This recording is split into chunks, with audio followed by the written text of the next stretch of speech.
Three, two. Money. Okay, here we go. Three, Hi, two, one. hi everyone. So this week we did something a little bit different. Daughter, do you want to tell everybody what we did that was different? We did an interview. We did an interview this week, and we did an interview with a Formula One photographer. Who is Antoine Laperye? Antoine Laperye. So he is an official F1 photographer. He goes around and takes pictures at Formula One races of drivers and of the races themselves. You've probably seen a lot of his work on Instagram or on other media sites. And we had the pleasure of interviewing this time. So we will not do too much of an intro because I want us to get to the interview. What do you think? Yeah.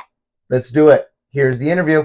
Okay. Well, perfect. Well, Antoine, thank you so much for joining us today. I'm Dad. I'm daughter. And actually, my name is Bernardo. And we live in the US. We live in Texas, and we are Formula One fans.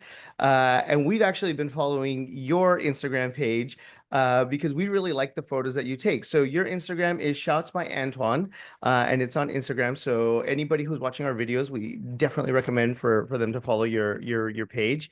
And we decided that we wanted to interview you, and we asked you to interview you because the pictures that you take are amazing, number one. And whenever it is that we look at them, it makes us question something sometimes like, wow, that's incredible. How did he do that? Or how did you get in that specific shot? So we had some questions for you for today, if that's okay. Of course, and thank you again for the kind words. That means a lot.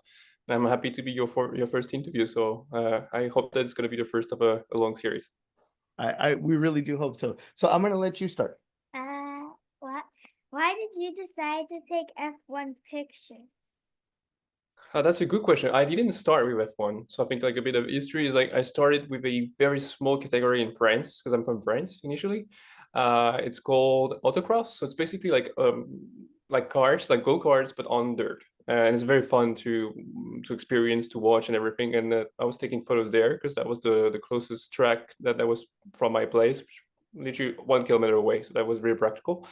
So I started there in 2017. And then when I moved to Singapore, like actually 1 year before I moved to Singapore, I went to my first Formula One Grand Prix like as a spectator. I was watching it on TV since I was a child, basically. But the first one I actually experienced live was in 2022 in France. That was the last French Grand Prix before they canceled it. So that I think that was like a realization moment. Like, oh, I think both passion can actually have a lot of synergies, and like maybe I should try to get to that. And it took a bit of time, of course, to implement because, of course, Formula One is a bit exclusive and selective. So that was the realization moment and the beginning of the idea of getting to that. And then it took 1 full year for me to build a portfolio because when you want to enter F1, you need to have a portfolio and work for agencies and medias. And it took me 1 year. So I went to 3 races in Australia, Singapore, and Japan. Which was amazing in 2023, and then from there I was able to get the accreditation. But yeah, the idea was not like right at the beginning, let's do F1. I had a passion for photography, a passion for Formula One, and then the two just met at some point. You want to answer? Okay. So in general terms about photography, right? It's a very unique profession, a very unique field. What made you become interested in photography as a whole? Oh, that's a good question. I think it came with curiosity. I think there's a lot of aspects that come from curiosity. I started taking photos like with interest. I would say when I was in Canada. So I've done an exchange when I was in university in Canada, and it was a completely new environment, like new light, new architecture, new culture, and everything. I think that just like popped something in my brain. I was like, oh, maybe that should be interesting to take photos of that. So I was starting with my phone, which back then was a Nexus phone from Google and LG. So like, but the camera was good. And then that started like put me like, oh, that could be interesting to take more photos and more photos. When I came back from Canada and then Greece as an exchange student, I bought my first camera. So it was in 2017, so already almost 8 years ago. And then from there, like my interest just grew around photography. I started taking photos of people, of cars, of animals, and you name it, architecture. And then from there, like it just gradually got to motorsport. But yeah, like photography itself has been also, and I think it will forever be an ongoing process. Like this morning, for example, right before getting on this call, I was getting coffee and I grabbed my small camera that I bought 2 months ago, and I was like taking photos of people in the street or taking photos of still objects and stuff like that. It's just like your brain gets interested in many things through photography that it wouldn't be usually. So people who are not interested in photography, they would take a walk, not pay attention to so many things. With photography, you pay attention to a lot of things, and that's something I really like about it. That is awesome. I've always been very curious about that. And so we have my wife takes some pictures and we've got a camera and it just sits there. So I was telling my girls, I was telling them, well, does anybody want to pick up the camera? Want to try it out, see what happens? So we'll see. We'll see if anyone gets into it.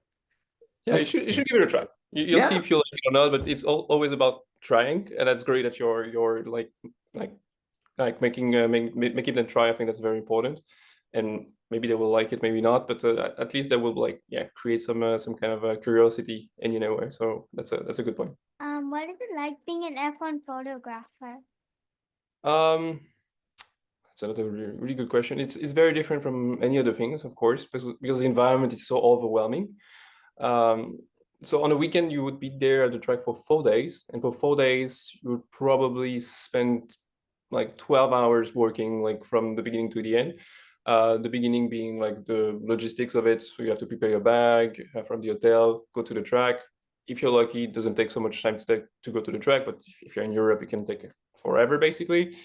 Then you have to, of course, get your things prepared at the media center. Then there's the whole day at the track, and then after that you need to edit and caption the photos, which takes a lot of time as well. So it's a lot, and also like the environment itself, a lot of people, a lot of actions going around, a lot of noise. So it's overwhelming, but in a very good way. The feeling of being there is very nice, and when the car's on track, it's just like, yeah, you're in a bubble.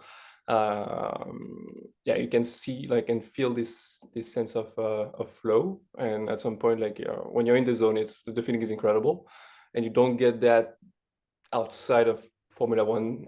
Like I've tried some other things so far, and Formula One has been like, yeah, more intense and more emotionally rich than other categories and other stuff I photographed. So it's unique. I mean, you'll see, you'll pick up the camera yourself and you'll experience it, but there's something very intense about it. So with that, when you're taking pictures, number one, how close do you get to the track? So that's a good thing about like getting the accreditation. That was not the case the first year. So I could send you some pictures I've taken in 2023 when I didn't have the accreditation. So they're behind fences, which is the tricky part. Of course, you have no choice. So you have to play with the rules. And even with accreditation, like the fences are still around a lot. So you have to play with those fences. They're here for the security of the drivers. So like they're here and they will forever be here. So we have to play with the rules. But technically, you cannot get closer to the track than you would get with the accreditation. So like most of the time, I would be like right behind the fences, where it's authorized, because there are some red zones around the track where you cannot get, because there might be a place where the cars can actually crash and get you injured, and of course you don't want that. But otherwise, yeah, like in Australia, for example, where I'm going to be going back in a month, there's one spot like where they enter the straight finish line. You're probably like 50 centimeters from the car at some point. That's insane. And last year, that was the first race I was covering as an accredited photographer, and I remember getting like goosebumps. It was crazy. Like you can feel the power of the car by being so close. It's not even about the noise. You can feel some kind of energy. The feeling is quite awesome. So you can get really close. Of course, with photos, it can be interesting, but you have different angles, different perspectives. So sometimes you would be like very far from the cars, and it's also fine, because depending on the lens you're going to be using, that can also give like a very nice effect.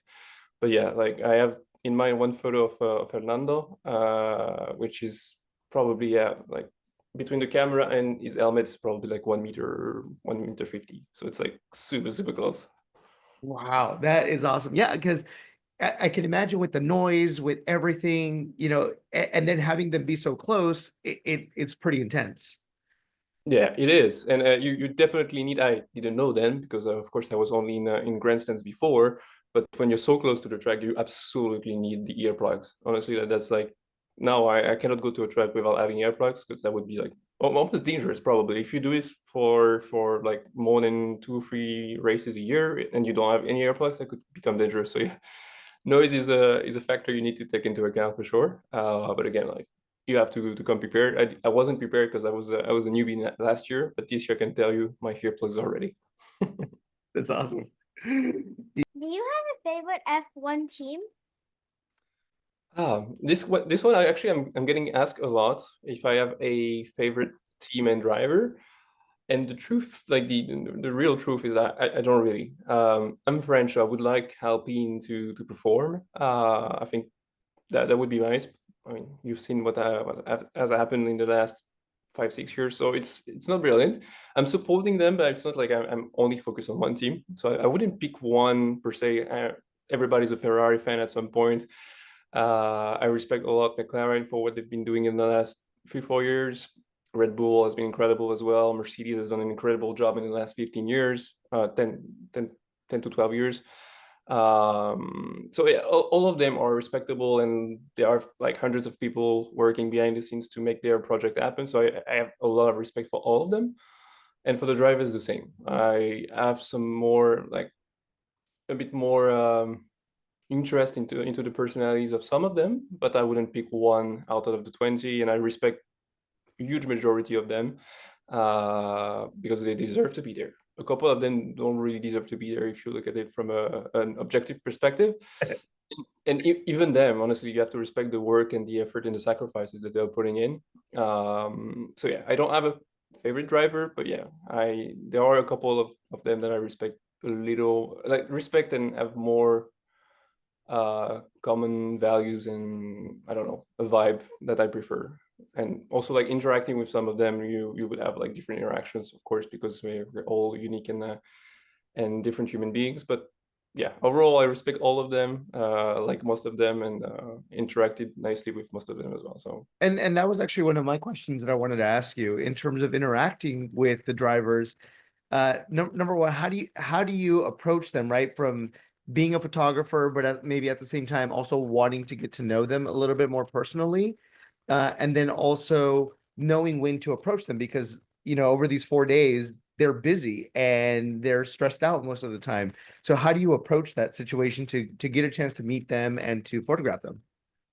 that's a very, very good question because proximity is a thing that can be a bit tricky. So like you said it very right. Like they're all stressed, they're overwhelmed the whole weekend. You would be surprised. Like when you follow them from their car to their hospitality, they probably get 100 or 200 people to talk to them, take photos and everything. It's like the demand is incredible from the fans, which is understandable because like they are making it all the way to the races to see their favorite drivers and everything. But from the driver's perspective, that's a lot, I can tell you. So from my perspective, I never take photos with the drivers. I think that would be, if not unprofessional, I don't know, like I wouldn't feel right because again, like I know they are overwhelmed already. The fans are here and like made more efforts than I did to get to this place, and I don't know, I wouldn't feel it wouldn't feel right for me to take photos with them.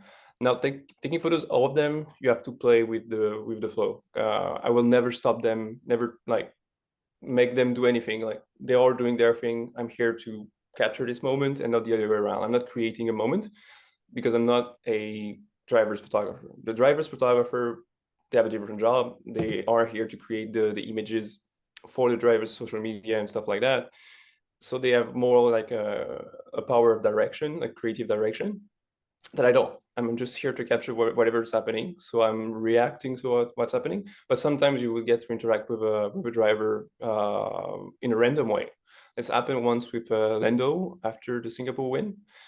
So he was getting out, for example, of the conference room, and I had my camera in my hands. I was waiting to get a shot.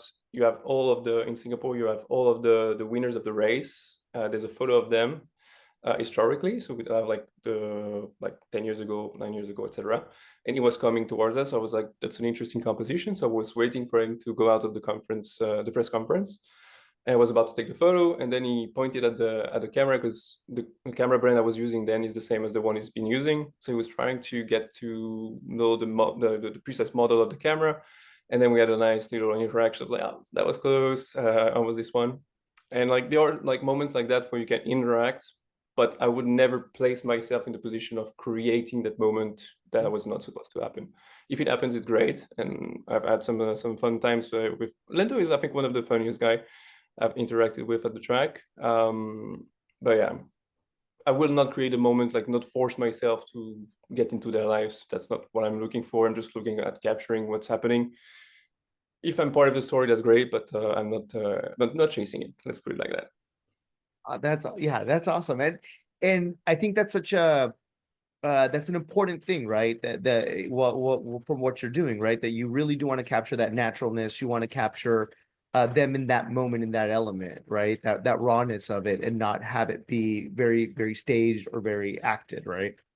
Yeah, because like most of the photos you would see on the driver's social media, they are sometimes they are like true moment, but like most of the time they are staged in a way. The photos we're taking as more editorial photographers, it's just there. So like most of the time, of course, you would have people around, like you cannot control the whole environment. But yeah, you're right, there's something very raw about it that can be nice, and that's telling another story, which I think is great. It's not all the glamour, like there's not like the all of the editing done. Most of the time it would be a pretty straightforward editing, pretty realistic, and then like you have a sense of like the actual moment, not a Photoshop photo. I don't know, in a golf with a lot of. It's very nice as well. Like it's pleasing to the eye. It's great for social media, but it's not telling the same kind of story. So I think that's what I like doing there. I think I would also actually like to do this like once, like maybe like work for a driver and like taking those kind of photos and like play with the editing. There's something very creative about it, and there are a lot of very good photographers who are doing this in F1. uh, but yeah, that's not my main focus as of now, and I don't think that would be my main focus in the future, but trying it could be nice as well. Can I ask you a question in the meantime? Yeah. Which team are you supporting? Because I'm seeing some nice shirts here, but is it representative of who you're supporting? So I am very much a McLaren fan. And two, I just decided to wear my Red Bull shirt because it's really pretty. So I tend to collect everything. So I have one shirt of every team that I'll wear throughout the season. Just that I wear them around. But when it comes to the actual race weekends, it's all McLaren. Okay, Yeah. interesting. I mean that's a great team to be supporting again. Like they're doing amazing right now, and I think that comes also from a really good job behind the scenes in the last 2 or 3 years. Because again, like they were in a very tough position not so long ago, and they managed to turn things around. So I think like kudos to their team and Zach for doing an incredible job. And we'll see what they can do in 2025. Yeah, we'll see, right? And there's going to be a lot of changes that are going to be coming, right, in 2026. And so it's going to become more competitive for everybody. And it's going to be really interesting. It's going to be a lot of fun to watch, to be a fan, but also from your perspective as well, that it's going to become much more competitive in terms of the races. Yeah, I mean, 2024 has been an incredible year for that. Honestly, like I don't think I've seen that in the last almost 10 years. Like such a competition. Honestly, like you couldn't anticipate who was about to win. Like not even the team who was about to win. So that was quite competitive. I think 2025 has a lot of potential as well, and I think McLaren's chance is probably there in 2025. They need Yeah. to maximize it if they want to win the drivers' championship. And then 2026 is going to be like complete mystery, and like Yeah. as you were saying, like maybe one team is gonna get it perfectly, and there's going to be like a huge gap, or maybe there's going to be a lot of competition, completely unknown. But Yeah. 2025 should be interesting as well. Well, I agree. I agree. So we are going to go. So I've been to one Formula One race. I've gone to the Austin Grand Prix, Nice. and she's going to go with me this year. So we're going to go. So last year I went with my wife, but this year I'm going to take her, and we're going to do all we're going to do Friday, Saturday, Sunday. So it'll be fun. Wow, and I heard that the circuit of the Americas is quite cool to go to as well. Hopefully, I'll be there as well. That's one of my Oh. objectives. Because so far I've focused on the races in my region. Mhm. But this year I'm going to try to take a sabbatical from my actual work to get to more races in the Americas. So let's see. I'll let you know if I'm there. That would be good to meet you guys at the track. Oh, that would be awesome. That would definitely be great. What is your favorite F1 race to photograph? Like, I think the answer to this question is changing as along the path because I've been to different races this year, last year, and I would have said Singapore before going to Abu Dhabi. So Singapore was incredible because it's a night race and that's my local race. So I got like partnerships to go to different places that were quite interesting. So before Abu Dhabi would have been Singapore, but now that I've been to Abu Dhabi, honestly, I would say Abu Dhabi because you get some kind of lights there at sunset that you wouldn't get anywhere else. The track itself is beautiful. It's fully modern, beautiful lights and like the sunset colors. I will share a couple of photos of the sunset. Just out of this world. And the race starts happens at sunset, so you would get like 30 minutes to an hour of beautiful lights, of beautiful colors, and good track action as well. So yeah, I think Abu Dhabi now is taking the number one spot. Again, when I'm going to the US and Brazil and other races, maybe that's going to change. But as of now, yeah, I think Abu Dhabi takes the number one spot. Awesome. That is awesome. So, one of my goals is that for next year, we go to one race that's outside of the US. So for us, the Austin race is pretty close. It's about 6 hours away from us driving. So Okay. for us, it's pretty close here in Texas because that's not that bad. So that's like, oh, you're fine, it'll be okay. But my goal is that we're gonna try to do one more outside of the US to have that experience of being able to compare. Where would you like to go? Italy. Italy. Oh, Ooh, that's a very good choice, I believe. Yeah, Italy has the okay. craziest fans. The tracks are pretty good there as well. If you go to Monza, I think like the speed of the cars will be like quite stunning. So I think that's a really good choice. And outside of the track as well, you have a lot of things to do, and the food is great. I'm gonna have to work really hard. I'm gonna have to work really hard to have that happen. So is there a particular driver or a particular photo that you've taken throughout your portfolio of maybe the last 2 years that you have said, wow, this is the picture that for me is like incredible? Oh, I'm gonna try to think about it. There are a couple of ones I have in mind. The first one that was, I would say, instrumental in my path was the one of George crashing in Singapore. Mhm, It was in 2023. mhm, I was not accredited, but I managed to get myself into like one of the best spot, I would say, of the Singapore track, which is in a hotel. And I was staying the whole race at the hotel. Like the marketing team at this hotel was very nice to give me that spot. And by the end of the race, like George crashed in the last lap, I believe. mhm. Yeah, I think it was literally the last lap. So he touched a barrier and ended up in the wall. And I was pointing at this particular spot when he crashed. So I have a series of photos of him crashing. And given the moment of the race he was at, no other photographer was still on track. So I think I was literally the only one to get this shot. And I actually met Mark Sutton, who is one of the most legendary F1 photographers. He's been in the sport for the last 40 years. Mhm. I actually met the guy a couple of days before and talked to him. He was super, super nice. Like gave me a lot of advice and everything. So I had his contact. So I tried to reach out to him to tell him, oh, I've got those photos if you're interested in getting them. So we had a whole discussion about what could happen. And my only goal was not to get any money, but just to get into the sport. So I tried to leverage that, and then we had discussion. Like it didn't happen that way, but it was a really cool first interaction inside of the more like agency slash media world.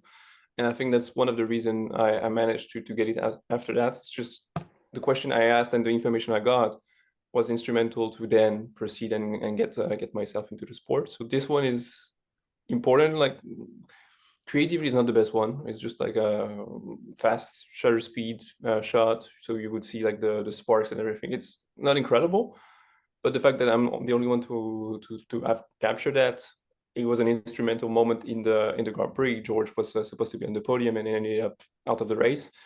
And yeah, having this kind of interaction with a photographer like Mark that I'm interacting a lot with now, is a super nice guy. Has been instrumental in the learning curve I've had this year as well. So kudos to Mark if he's watching this video. But yeah, this one. And the second one, I believe, the one that I really liked taking was Lewis in Abu Dhabi, because of course it was his last race with Mercedes, and I randomly was next to him at some point after the session, and he was waving at the crowd. So I'll be sharing the photo with you. But yeah, I think this one just like captures the essence of the end of an era, which it was in Abu Dhabi, and he's basically waving at the crowd. I'm behind him. I'm also using a what we call a star filter. So like all of the lights coming inside of the lens are basically stars. So it gives like a dreamy effect that I think tells the whole story of him leaving Mercedes. There's a Danke in German written behind the helmet.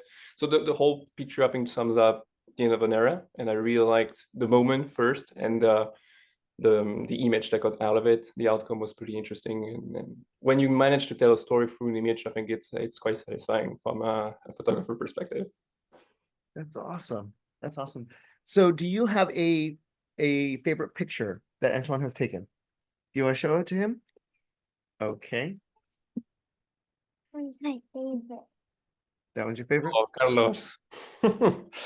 This was Carlos in Japan.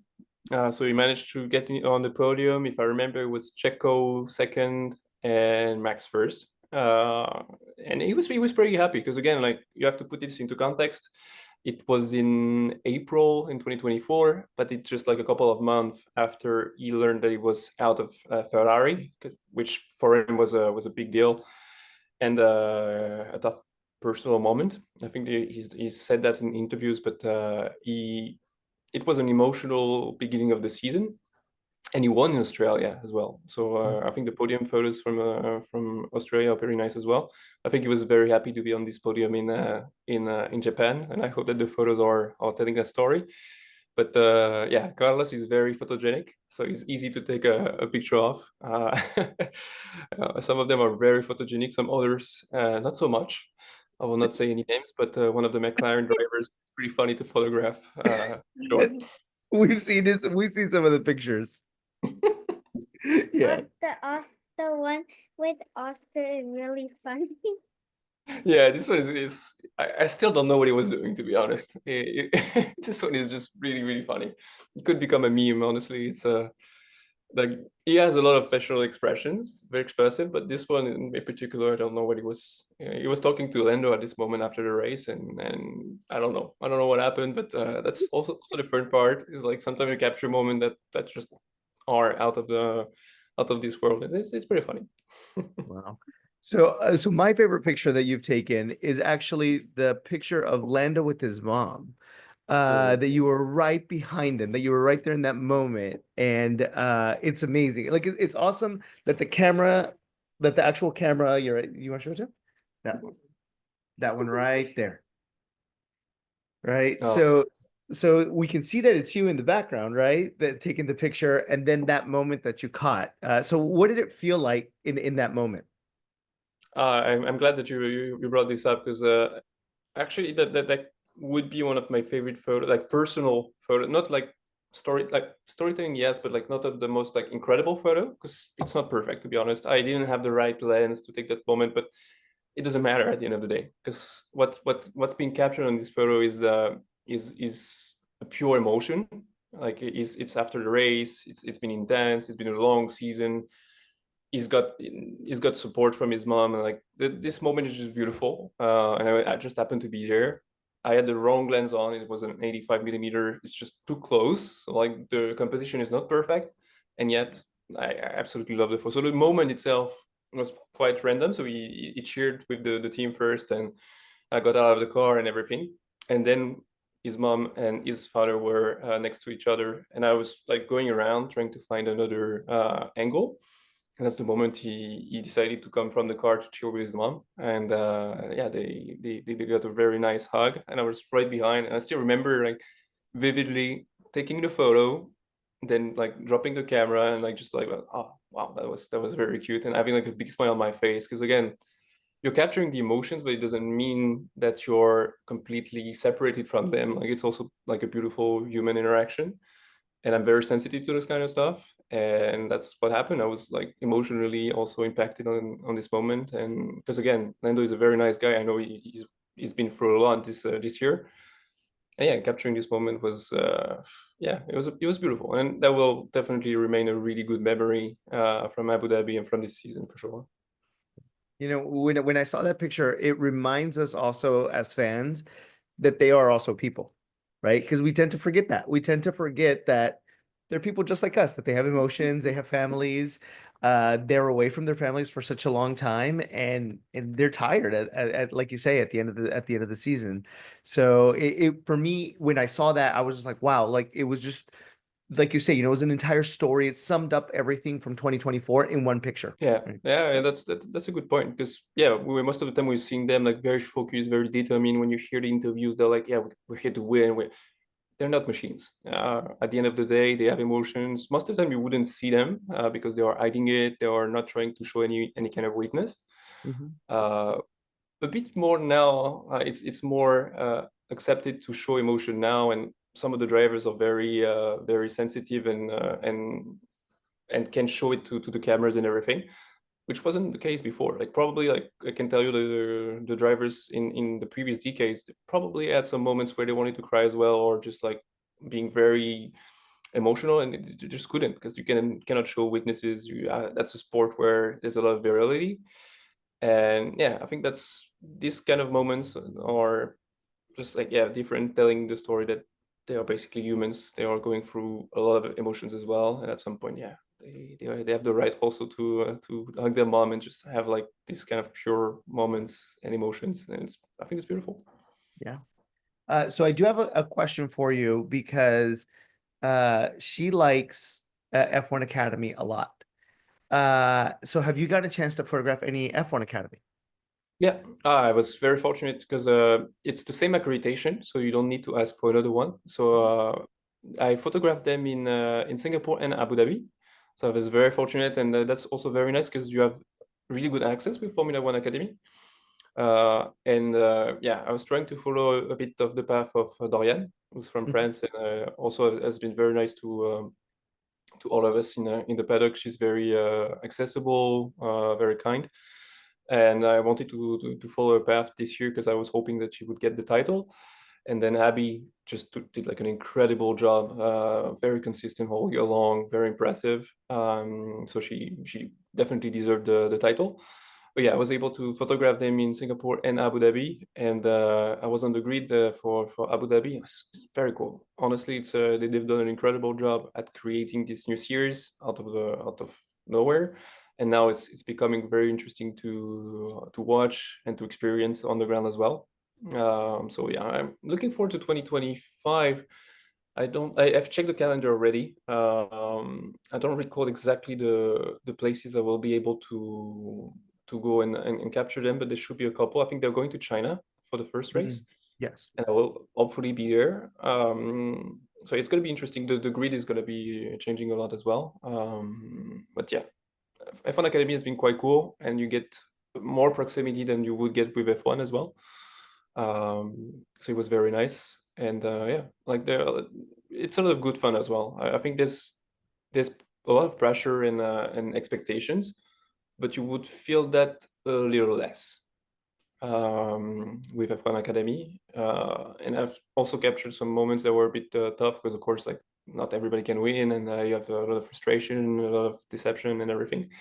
So yeah, it's been quite interesting to capture as well. I would put it on almost on par with Formula One in the excitement of photographing. And I still remember in Abu Dhabi being very excited about going to the grid. It was at sunset, so like it's very cool. There's a lot of people on the grid as well. So the interest they managed to gather around the sport, this new category, is quite impressive.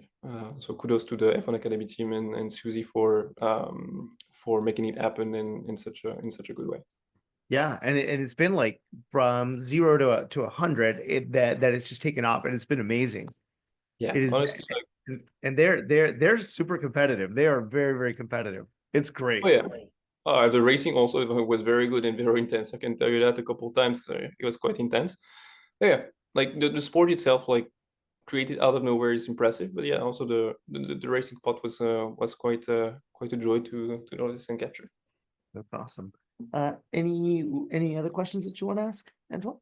What is your most iconic photo you've ever taken? Like a best photo that you've ever taken. Like, everyone likes it. For my photos or for other from other photographers? Your For my photo. photos, iconic. Um, I think the one that people like a lot is the one from Daniel in Singapore, when he's basically heading for his last driver's parade. So you could feel like of course he knew it was his last. Almost everybody in the paddock knew also, but it was not official because Red Bull decided to make it a last minute call. That was a bit dirty to him, but so I think yeah, this photo people like it because again, it's telling a story and they empathize to Daniel like being get rid of like that. So yeah, it's he has like a look towards the horizon. He has the headphones on, and it's telling the story of like again the end of his career in Formula One. Maybe we'll see if he comes back with Cadillac. That would be nice. That would be actually nice. I think it could be a good fit for that. But like as of now, the end of his career in Formula One. So I think this one has been quite popular. But again, I only have 1 year in F1, so it's complicated. Like Mark, I can tell you that Mark has some really iconic photos that I could talk about. Maybe we can show the flying fin, which is one of the iconic photos from Mark. Like the Formula One was basically flying. This shot is iconic because of the composition, because of the moment he managed to capture. And at the time it was taken, it was also like a new kind of shot. So this one is iconic. There's a lot of photography during like the 90s and 2000s that are also iconic. And there's a lot of photographers that are doing incredible things. I'm actually planning on making some new content around that. Well, I'll be like basically like taking one photographer in mind and showcasing their work and talking about my favorite, like the photos that I like the most of them. So it's a good point, a good question that will give me some inspiration for new content. So I did find it for us, and I'll put it a little bit larger for us. But that is a great photo. Oh yeah, I mean, Mark is again, he's been in the sport for the last 40 years, and he's capturing some incredible moments. He's basically, I think he's covered more than 50% of all the Formula One races in history.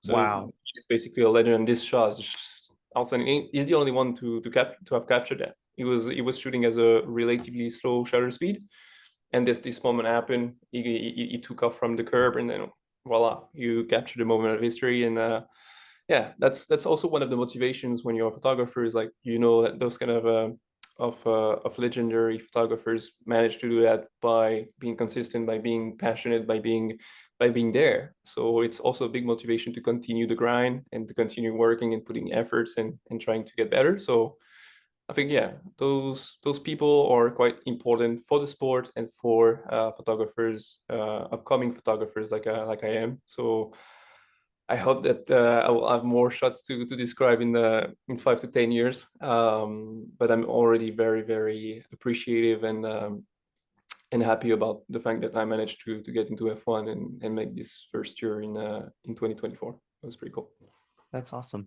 Well, we want to thank you, Antoine, because we don't want to take up too much of your time. We know that you got to get your day going. It's already Saturday over there for you. But before we end for tonight, for us night and for you day, anything that you want to ask us? I mean, uh, let me think. We're putting you on the spot.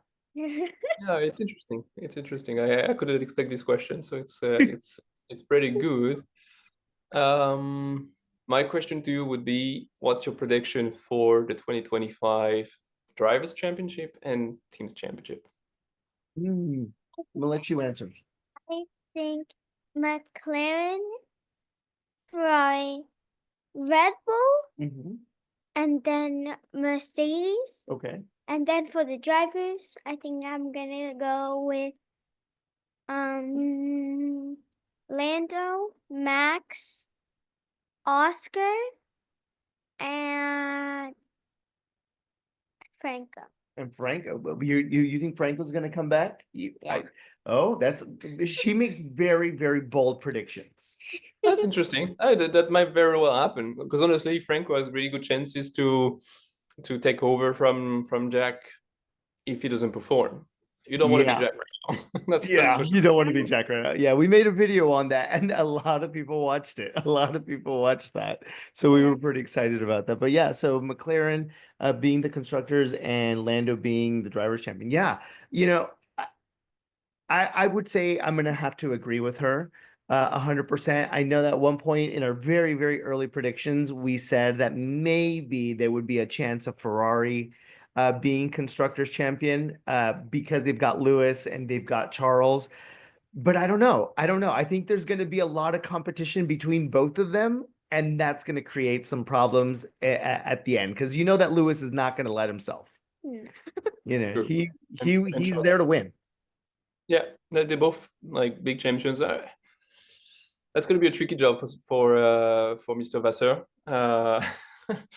We'll see, because again, he knows them very, very well. Like Fred is the one who kicked off Lewis' career a long time ago now.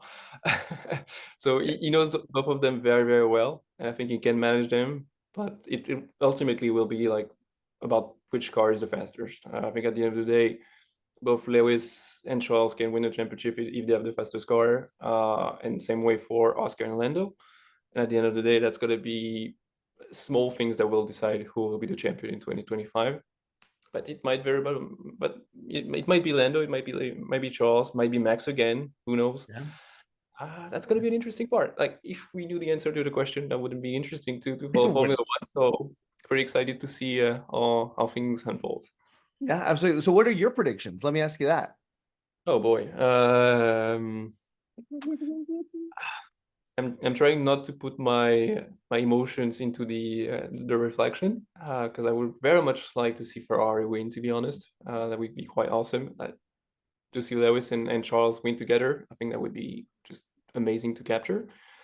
But technically, I think McLaren has a really good chance of winning this one, because they can build up on their momentum in 2024.